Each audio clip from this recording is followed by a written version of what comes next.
Hi, and welcome to Axelbank Reports History and Today, conversations with America's top nonfiction authors and why their books matter right now. I'm Evan Axelbank, and today we're going to speak with Dr. Warren Milteer, the author of Beyond Slavery's Shadow, Free People of Color in the South. This is his third book. He's a professor of history at the University of North Carolina, Greensboro. Thanks so much for being here, Dr. Milteer. Thank you for having me. Before we start our interview, I want to invite listeners to our Patreon page to ask for your support in keeping the show going. Go to patreon.com/AxelbankHistory. We will donate part of your contributions to a charity for children's literacy. When we think about slavery in the United States, we often think about the slaves themselves. What was it like to be wholly owned by someone else, to have one's own body be viewed as property? We spend a lot of time on this show trying to answer the question of how that legacy, the legacy of that institution, impacts us today. Not just Black people, but white people, all of us. Not just those who have power, but those who have none. Today, let's think about slavery in another way. What was it like to be a Black person in the South who lived during slavery, but who was free? What impact does their legacy have on all of us? So, Dr. Milteer, when and how did you realize that this was an underexplored part of American history? Yeah, so I think I recognize it as an underexplored part of history pretty early in my career. So I actually began doing serious research on the topic of free people of color as an undergrad, history major undergrad. And that was the point where I started reading literature about free people of color and trying to figure out what was already out there, what arguments that people already made, and seeing where there might be gaps. And so I noticed pretty early on that there were some gaps because I actually started doing research before I started reading. And so I was like, oh, wow, there's things that I'm finding in the archive that aren't being explored here in this literature. How much of that is based on your own family history? I read in the book that you found out that you are a descendant of free people of color. So at what point did you make that realization, or at least put it in those terms, that I am a descendant of those who were free in the South during the institution, during the time when the institution of slavery was ongoing? And what mind games does one start to play when you think to yourself, well, what if my family had been enslaved as opposed to free? Where would I end up? Right. Yeah, that's a great question. I actually started learning more about my family history in a serious way when I was about 12 years old. And so that's when I found out that I was a descendant of free people of color. And so because I learned about this so early, it was very helpful for me because I was able to talk to older family members. People don't tend to think about this, but my grandparents were free people of color. And so this is, not history that is that long ago. There are people who are free people of color who were born free during the period of slavery who were alive and well in the 1950s and probably even into the 1960s. And so that's where I learned about that. And of course, I also have ancestors who were enslaved as well. And I think a lot of people in my position assume that, but I learned about their histories too.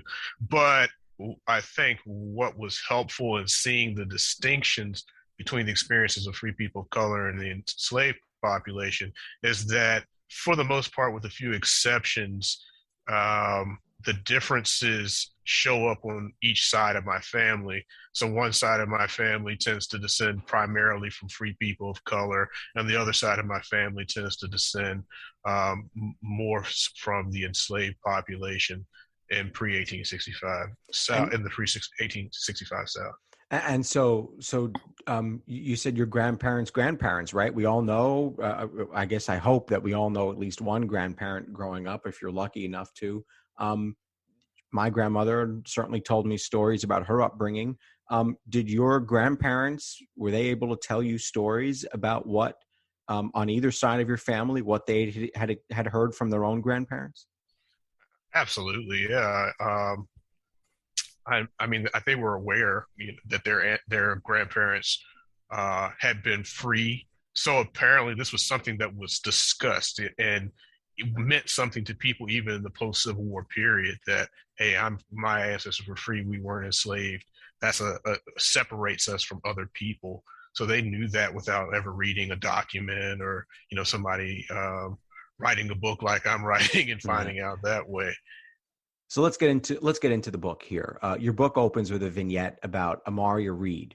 Amaria Reed is a Virginian who fought for the colonies and is an exception as a person of color in the South, a free person of color in the South. What rights did he enjoy that were the same as whites in the South, and what rights were different? Yeah, so Reed was, of course, located in Virginia. So the rights of free people of color can vary slightly depending on where you're located. But in his early life, he was able to buy property, meaning both real estate property, personal property. Um, Had he chosen to marry another person of color, he would have had the right to do that and have that marriage legally recognized. Of course, I explained in the book that he does something a little bit different than that. Um, he's able to, collect his own wages, things like that. So he has many basic economic freedoms that white people in his community would have enjoyed as well. Now, as far as restrictions are concerned, that changed over the period of his lifetime. So, at the beginning of his lifetime, he wouldn't have been able to vote. Somebody like him wouldn't be able to vote, and so I would assume he never did vote.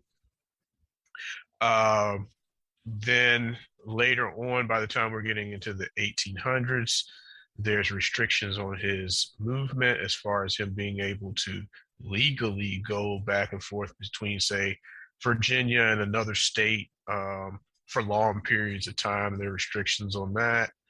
Um, he's supposed to have registered with his county. And this is related to a law that was, again, trying to control the movements of free people of color. And so Ultimately, they had to register with a county and say, I am a free Black person, and actually have a special status in that county. yeah. So in Virginia, each county kept a register or multiple registers, and a free person would go to the courthouse, and a description of that person would be given, how that person obtained freedom would be given. So some people were born free, some people were enslaved people who had been manumitted, which is a legal process, giving them freedom. So that would usually be included in the register. And it varies from place to place as to what those registers would look like and to what level of detail you would get. Sometimes you might even have information about parents, things like that. But yeah, that's what he was supposed to have done. Now, whether he actually did it or not is another question, and we'll never know because the registers for the community where he lived don't survive. There are individual registers out there because you would get a document in return, which would be your freedom papers. And so there are some freedom papers from that community. So we know they were registering people. Let's set the stage a little bit here. How many people are we talking about here, not just in Virginia, but across the American South, and I guess across the states that would eventually secede from the Union? How many people are we talking about in relation, just in general, and then in relation to the slave population? And then where are these free people of color mostly located? Right. So in the whole country by 1860, there are a little bit less than 500,000 free people of color, and the majority of the free people of color are situated in the southern states. So we're talking about slightly over 250,000 people. And as far as where those people are located, the majority of them are in the upper South states, so states like Maryland, Virginia, North Carolina, Delaware. There's also a sizable population of free people of color in Louisiana, but Louisiana is behind Virginia, uh, Maryland, and North Carolina when it comes to populations of free people of color. And usually in the deep South, when you see populations of free people of color, they're in cities like Mobile or New Orleans, uh, Charleston, South Carolina. By the time the Civil War happens, the generally accepted number is about somewhere around 4 million slaves. By the Right. time the Civil War happens, how many were there? How many free people of color were there compared to the 4 million slaves? So about that, About that number, 250,000. 250,000. Okay. Yeah, Uh, about uh, 200. this is kind of an obvious question, I guess, but I think it's one that should be asked because I don't know how often it is asked. Maybe it's not obvious enough. Who decided who was a slave and who was free? I mean, this is the evil of the whole system, right? I mean, it's in some ways a totally arbitrary thing because as I was reading in your book, um, the family lineages, many people are born to white women, and just because of the way the luck of the draw kind of and who their parents were, and at least who one of their parents were, they ended up being a free person of color. And then other people are given this label of slave, and of course there's no real label that we can give, and so it's this evil sort of this evil legal trick that they're playing on people. Right. Yeah. I mean, if you're living it, it does seem very arbitrary, and um, you will have situations where you have families where some members of the family are enslaved and some are free, depending on who their mother is primarily, because freedom is traced through mothers. So if your mother's free, you're free. And that's why, especially in the colonial period, you have a lot of free people of color who have white mothers or white grandmothers, and that's how they obtain their freedom, or Native American mothers, grandmothers, because that's another route to freedom for many families. What did that say about intermingling and the culture that we see in the South pre 1865? Well, I mean, I think it shows that um, there's probably a little bit more mixing than at least people in the general population would expect between Native American people, white people, people of African descent. And I even talk about a few people from Asia who are in the colonies and later in the early United States as well. So there's definitely a little bit more interaction there, but we see that lawmakers very early on are trying to curb some of that interaction and push people away from engaging in relationships across these boundaries, which are, not natural boundaries, but boundaries being imposed by communities and by lawmakers. One of the things, and we're going to talk about lawmakers right now, one of the things your book describes in great detail, and you really had a ton of research on this, is how free people of color fit into the political landscape.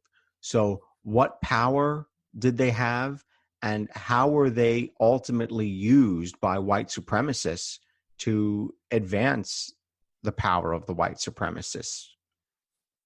Yeah, so I mean, depending on the state or colony, some free men of color were able to vote, especially very early on. Places like North Carolina, Tennessee, Maryland, at one time allowed free men of color to vote, especially if they could meet property qualifications. But their rights to vote were taken away as we get further into the 1800s. And I talk about that free people of color are not only participating in politics as voters, but also they are, as I describe them, the political boogeymen of white supremacists and pro-slavery politicians and advocates. Uh, they're being used in a variety of different ways to support the agendas of white supremacists and people who support slavery. Um, and I think that's where a lot of the discriminatory laws that I discuss in the book come from. Is that you have, for instance, when it comes to white supremacy, there are politicians who are arguing that, of course, white people should be above everybody else in society. And they try to use the law as a way to make that happen. And one way, of course, of doing that is to take away the rights that free people of color have. The enslaved people's rights are already pretty much taken away. That's why they're being held as enslaved people, and the law sees them as people with very limited to no rights at all. Um, but free people of color do have rights, and so because they have certain rights, like being able to own property, maybe being able to vote, they become targets of the white supremacists who want to create a very clear hierarchy in society. And they do that by, say, attacking the rights of free men of color to vote. So, for instance, when we see certain political parties trying to build coalitions, they use targeting free people of color as a way to build those coalitions, because you have a situation in some instances, especially in the early United States, where there are free men of color who meet property qualifications, who can vote, whereas certain white men who can't meet those property qualifications are not allowed to vote. And so they use that situation as a way to build a coalition with those white people who may not be able to vote. So they're saying, oh, we're going to expand voting rights for white men and take away the voting rights of free men of color. And they therefore are able to build not just a political coalition, but strengthen their own position by using that type of rhetoric and enacting laws that fulfill that goal. What was the end that they were seeking? Were they seeking complete economic domination? I think there are some individuals who are definitely going for that. Um, because what is happening is that you have certain business interests. And when I'm thinking business interests, not like we may think about today, where it's some huge industry, but more like local interests. So, for instance, I discuss people who sell liquor, and there's clear advocacy on the part of white liquor dealers to keep free people of color from selling liquor and competing against them in the marketplace. But they don't necessarily go out and say that's what they're trying to do. They say, oh, well, free people of color are corrupting the enslaved population. They're a threat to our society in this way or that way, and therefore we should not allow them to sell liquor. They're selling liquor to slaves and getting the slaves drunk, and they can't perform their work. They'll say that kind of stuff. And you'll see these petitions where all these individuals have signed a petition trying to take away the right of free people of color to sell liquor. And it's not until you go through the petition and start looking and see who these people are. It's like, oh, this guy sells liquor, this guy sells liquor. So there are all these white people who sell liquor who are clearly just trying to get rid of the competition. So there's that kind of stuff going on. And there, of course, organized labor against unions, basically, that are operating across the country, not just in the South, that are a little bit more direct in what they're trying to do by saying, yeah, we want to create a work environment where we don't have competition from free people of color and also enslaved people, which is a problem, especially in the South, to be advocating something like that. The array of sources that you have and the way you were able to put this all together and trace it back to these business interests and the liquor sales that you're talking about, it's just fascinating to me that you were able to bring this this quilted blanket all together so that we can see how this whole structure was working with the hindsight of 150 years, 200 years or so.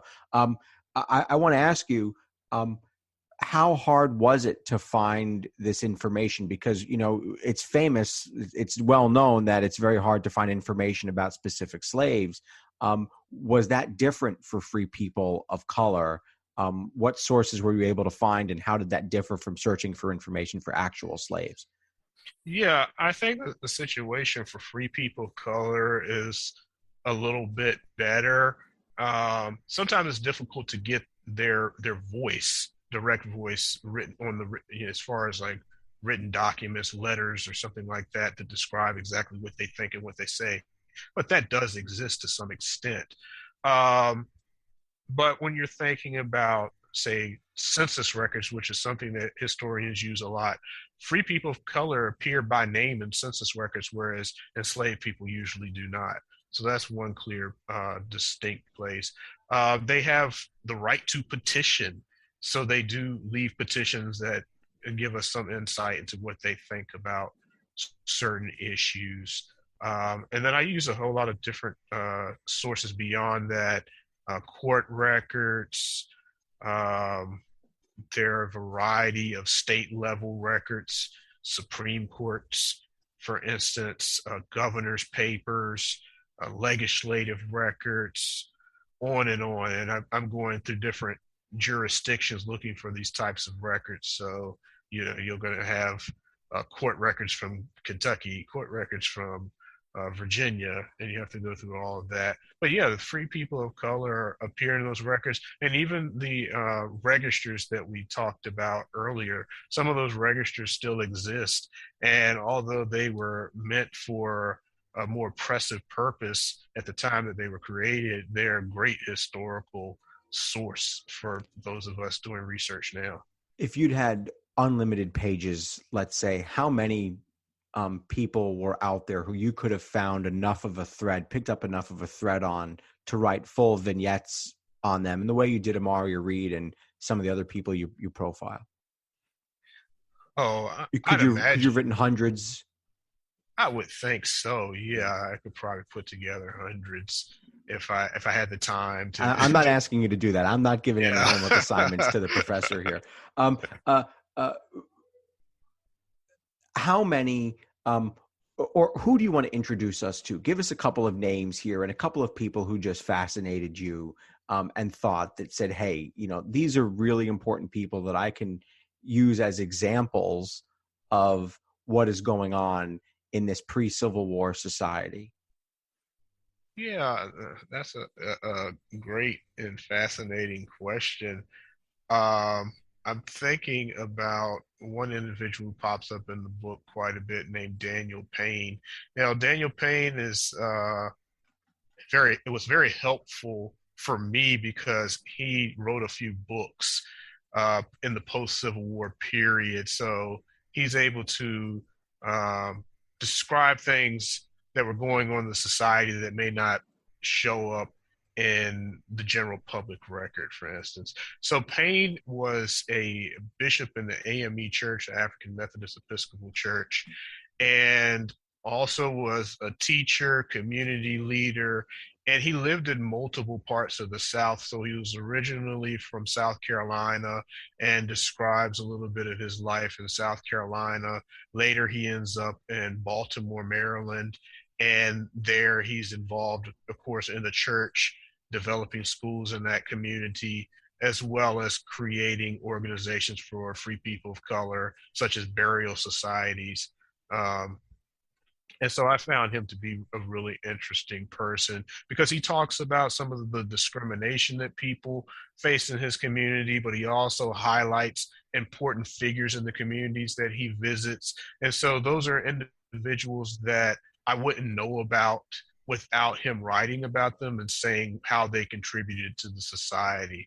So he's a really fascinating person. Another person that comes to mind that I wrote about later in the book is Mary Smith Peak. Mary Smith Peak was from Virginia, and she was an educator in that community. And she played a particularly important role during the Civil War. So where she lived was close to an area that had been occupied by U.S. forces during the Civil War in Virginia. And there she starts a school for the freed people who are releasing themselves from slavery by running away. They're coming to the U.S. occupied areas of Virginia, and she begins teaching them just the basics about their ABCs and how to write, simple words, things like that. And she's not just teaching children, but she's teaching adults. And so you can see how she is a free person of color who was able to obtain education, is able to share that knowledge with other people who have been prohibited from obtaining education during the time of slavery. What impact did the abolitionist cause, and what role did free people, well, let me ask it this way. What role did free people of color play in abolitionism in the South pre 1865, or I'm sorry, 1861? Yeah, I mean, in the South, um, a lot of the work that's being done by free people of color is work that is not considered legal. So you have some free people of color who may be assisting enslaved people to escape from the South to the North. Um, they may be circulating information to enslaved people that they would not be able to obtain otherwise. So uh, that's what you see primarily is this more underground type of activity. And slaveholders, of course, are very concerned with these connections, and some of the legislation that's passed restricting the rights of free people of color focuses on these types of interactions.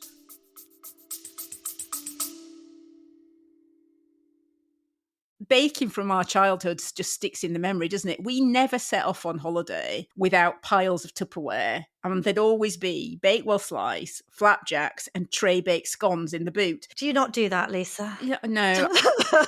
Sadly, I do not stack the Tupperware in the back of the car when we go off on holiday. Oh.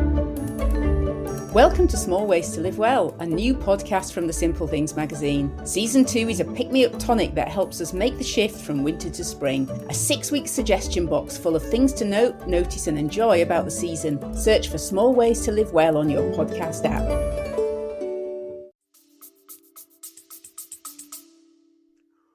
One of the things your book makes clear is that there was a difference between the laws and opinions crafted by the elite and those held by everyday white people. So what was the difference between somebody who is, let's say, a state legislator or a major plantation owner and their opinions and views of slavery versus poor white folks who were not necessarily in control economically?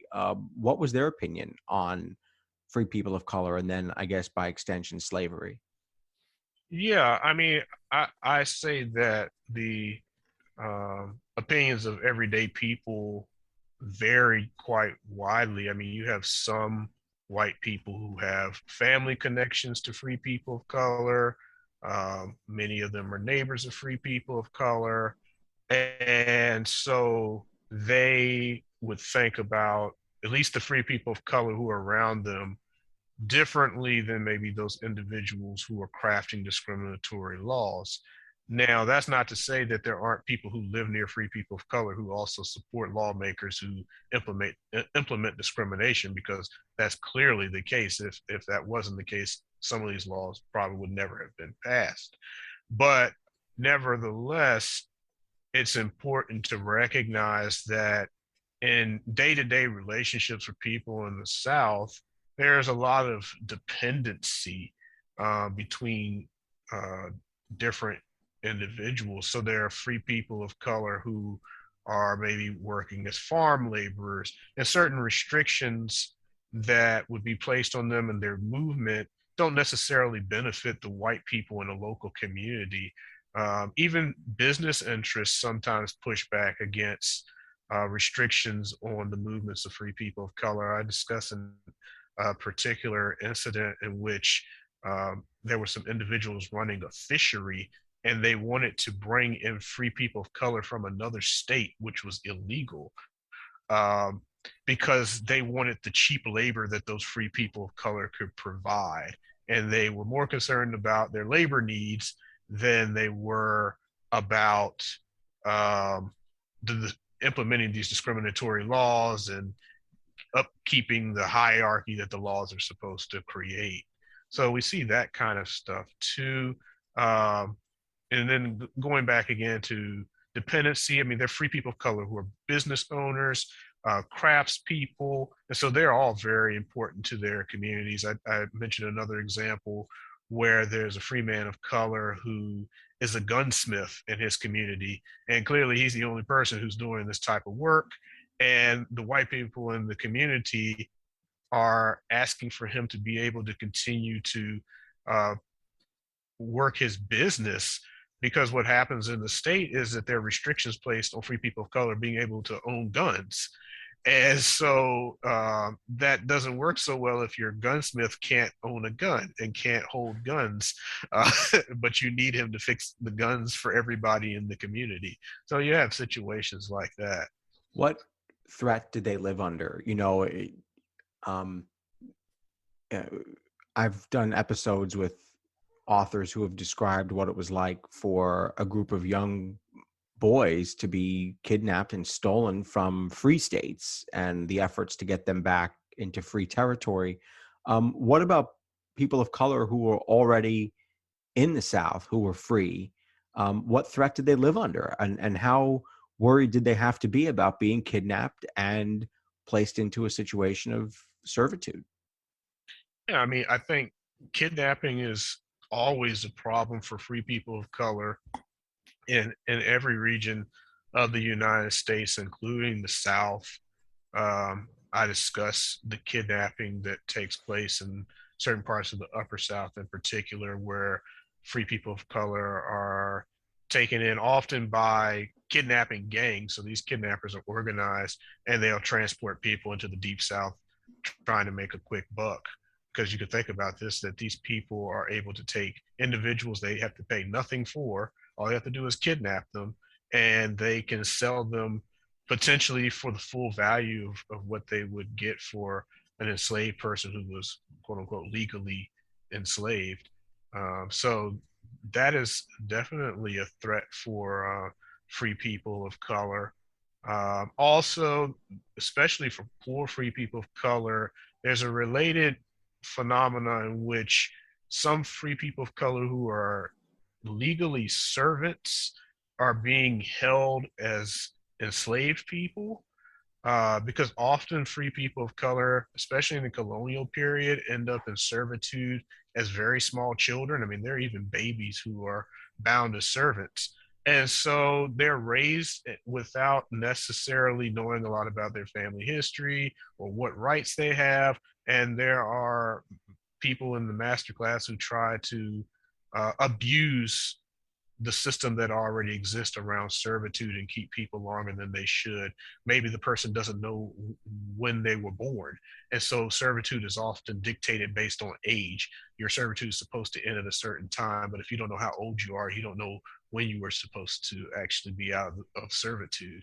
And so there are lawsuits that are filed, especially in the early national period, around this issue of illegal enslavement. What is it like? I hadn't written this one down, but it occurs to me right now. What is it like for you to know that your family was on both ends of this system emotionally, to be hearing about the trauma and the endless threats and the system that your ancestors had to live through? What is that like for Dr. Milteer emotionally to read about all this? Yeah, I mean, I definitely empathize with my ancestors and the struggles that they went through. I think at the same time, because I'm aware of what they went through and became aware at such an early age, that um, it seems this is like the normal world for me. I'm no longer shocked when I see certain things because I've been exposed to it for so long. And maybe that is not a good thing, but that's the reality of the situation. Yeah. Yeah, I'm just no longer shocked when I see some of the crazy things that I see. The lengths that our society went to keep this system going, up to and including a civil war, is even for someone like myself who's invested in the material and read hundreds of books, it's striking. Let's talk about some of the success stories. How did free people of color start to succeed even under this system that kept them under this threat? Right. Yeah. I mean, I think the most obvious place of success is in business. There's some free people of color who were able to find opportunities in the South that they may have not have found anywhere else. And we have to think about it that the South was the booming section of the nation through much of the period in which I write about, especially when we're thinking about the early to mid 1800s. The South is growing at a rapid pace. There's a lot of money being invested in the South, and there are free people of color who are able to find a place in that, whether it's setting up a barbershop in some random place in Mississippi or Louisiana, or maybe they are creating a business around food in the food industry. And I write about that with their free women of color who set up their own restaurants and hotels and are able to make a living for themselves and sometimes even able to create legacies for their families through these types of businesses. So those are definitely success stories. And I think maybe most importantly, and something that a lot of people don't think about, is that these legacies that free people of color create in this time period often lasted beyond the period of slavery in the United States. There's some families today that still own land that their ancestors obtained in the 1800s and 1700s from these ventures that they made in business and other areas. How did life compare for free people in the South versus those who were in the North in states where slavery had withered away much, much earlier? Yeah, I mean, I think that, and I'm sorry to cut. Let's make clear: the North was not a hunky dory here. I mean, this was still there was still racism, and there was still all kinds of crazy things going on in terms of segregation in the North. But go ahead. Yeah, absolutely. Well, I think the most obvious thing for me when it comes to differences for free people of color in the North and the South is that, especially around the issue of slavery, free people of color were able to protest slavery more openly, protest discrimination more openly in the North, and organize around those issues more openly in that region than they were in the South.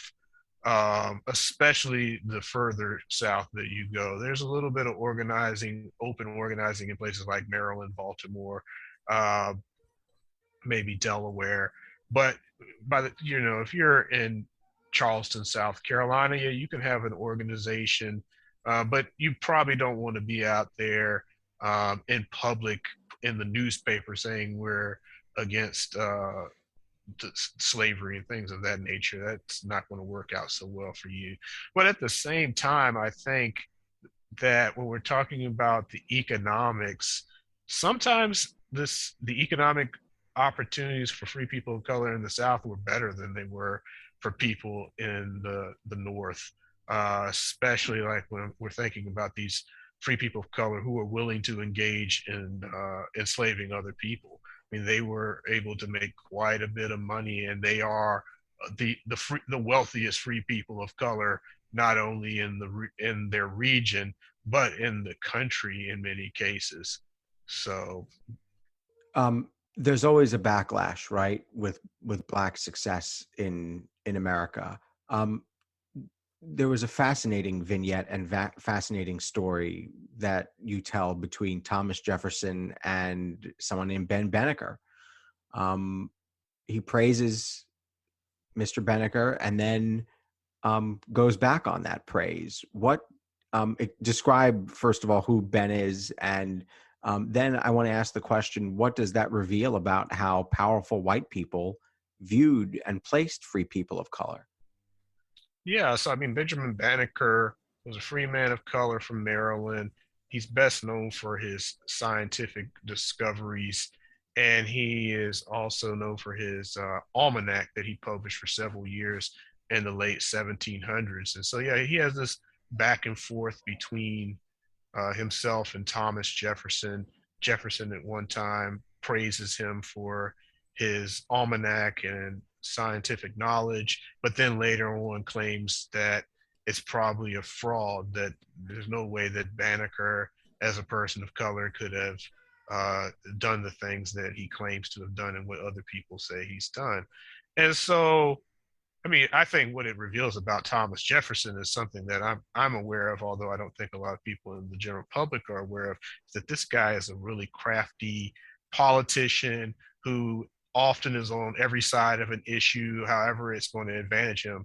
And I don't think this is the only issue in which he does that, but he is definitely a flip flopper, as people would refer to politicians like that today. And I think that the part about Jefferson in this particular situation that is both problematic but maybe insightful for our own time is that Jefferson was willing to deny rights to people, to criticize people in order to meet his political objectives.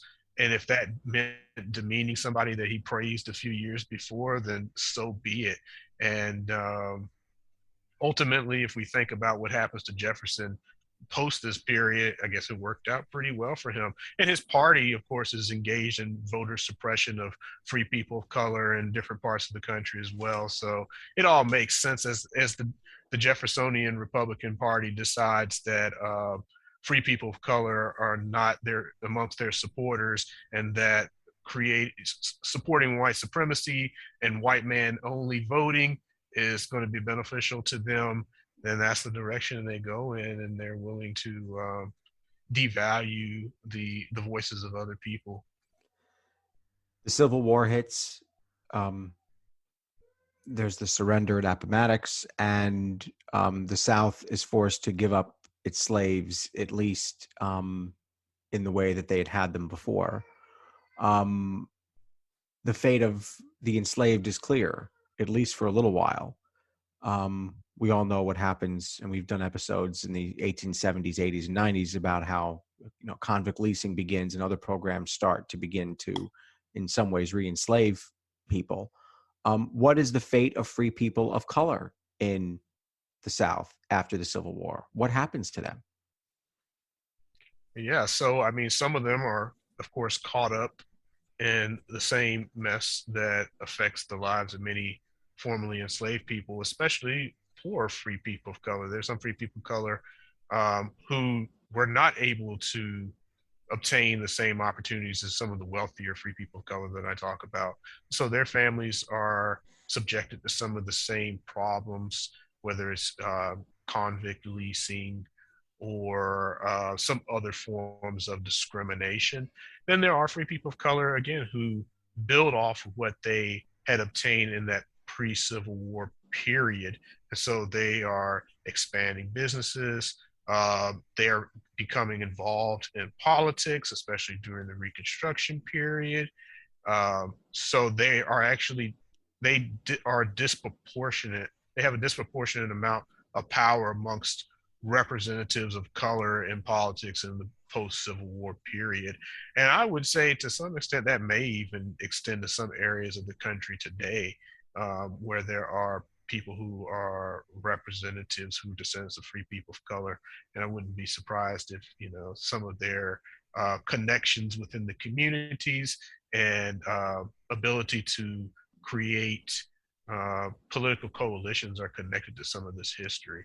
So I was just going to ask, how does the story of free people of color in the South impact, or how should it inform our understanding of what we see happening today?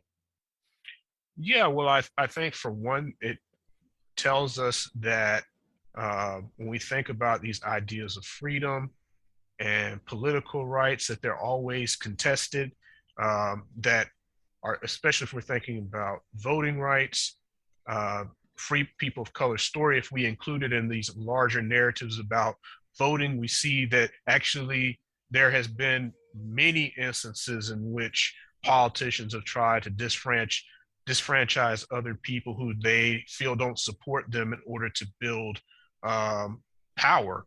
And the story of free people of color shows that that is something that didn't begin in the post-Civil War period, but it's something that actually started in the 1700s. There were the first disfranchisement of free people of color in the United States was taking place in the early 1700s. I mean, in the late 1700s, excuse me.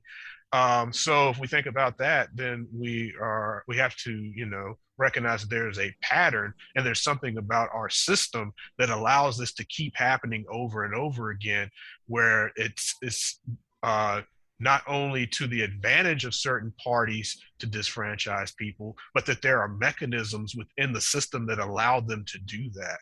And so that has not been corrected. We have tried to correct it, but we still have a long way to go. We certainly got a good example this week of an effort to change voting rights in this country and to keep voting rights or to solidify voting rights in this country. And we see that was the U.S. Senate was unable to achieve that. What are your so Dr. Milteer is also Professor Milteer at the University of North Carolina, Greensboro. What are your classes like when you introduce the concept of free people of color? What are the questions that you get asked most often? Yeah, I think mostly I just get some basic curiosity. A lot of people are not aware that there were free people of color in the first place. So they just want to understand, how did this happen, as far as these people coming about, and what privileges that they have in the society or not have in the society. I think those are the basic questions that I get around the topic. How would you design a monument to free people of color? There are all kinds of museums and all kinds of, remembrances and different ceremonies every year that explore slavery, and different museums that explore slavery. How would you design, if there could be a physical monument, a physical structure to free people of color in the South? What would it look like? Wow, that's a tough one. Because I guess in my book, I'm so focused on discussing the diversity of that population. I think so. Maybe this is a roundabout way of answering the question, is that to some extent there are monuments that exist to free people of color already, but they're not recognized as such. So you think about, say, the Civil War monument to members of the U.S. colored troops that is in Washington, D.C. That monument is not, there are many people on that monument who are free people of color, but people are not thinking about that monument as such. There are probably very few representations of free people of color in the South. So that would be tricky. The only person I can think of is Thomas Day. There's a monument in North Carolina for a free man of color named Thomas Day, who was a cabinet maker. And the monument is based on what somebody thinks he might have looked like. And but even with him, it's very tricky because he was a free person of color. He was very successful, but he was also a slaveholder. And so I don't know if I'd want to go in that direction of recognizing some of the most prominent free people of color, because indeed they were prominent for the same reason that a lot of people of their time were prominent. Do you want to share any stories that were relayed to you from your ancestors by your grandparents? Wow, that's a really tricky one. I mean, the only thing that comes to mind, especially that's relevant to this time period that I'm writing about, I know I was talking to my grandmother one day about her grandmother, who was born in the 1850s. And in the area in which she lived, when she was from Virginia, she could remember the gunshots that were going off during the war, certain battles. And she was this just like randomly came up in conversation. So I always thought that was pretty crazy that had been passed down to my grandmother, because my great-great-grandmother, who was my grandmother's grandmother, was probably 5 or 6 years old at the time of the Civil War. And here's this information I'm hearing about in the 21st century about the Civil War. And I mean, this can be documented that there were battles going on in her community. So it's, I'm sure that, she's telling the truth about what happened. She remembered the gunshots from the Civil War. Right. Right. She remembered the gunshots. And then my grandmother in her 90s can remember hearing the story about the gunshots as a child from her grandmother. So, yeah, I thought that was pretty cool. It reinforces again that this wasn't that long ago, right? I'm going to have to spend some time thinking about that. That's pretty wild. What is next for you? Are you going to keep writing about free people of color? Or are you going to go on to another topic? I think I'm going to keep writing about free people of color in some capacity. I'm still working on the specifics of that. With the current situation around COVID, doing research is a little bit tougher than it was a few years ago. But I think there's still a lot that we need to understand about the experiences of free people of color. And like I said, actually recognizing them as such and recognizing both the limitations on their lives, but also the advantages that some of these people had. And I think that's where I'll keep going.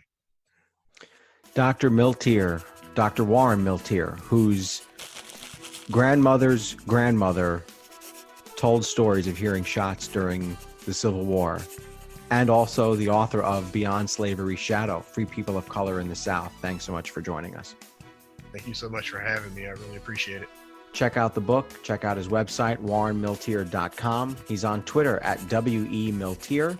I want to invite listeners to our Patreon page to ask for your support in keeping the show going. Go to patreon.com/AxelBankHistory. We will donate part of your contributions to a charity for children's literacy. Thank you for listening to Axel Bank Reports History and Today, conversations with America's top nonfiction authors and why their books matter right now. Check us out on Facebook, Twitter, and Instagram at Axel Bank History. We update those with clips from the show, guest announcements, and book recommendations. See you next time. Thanks.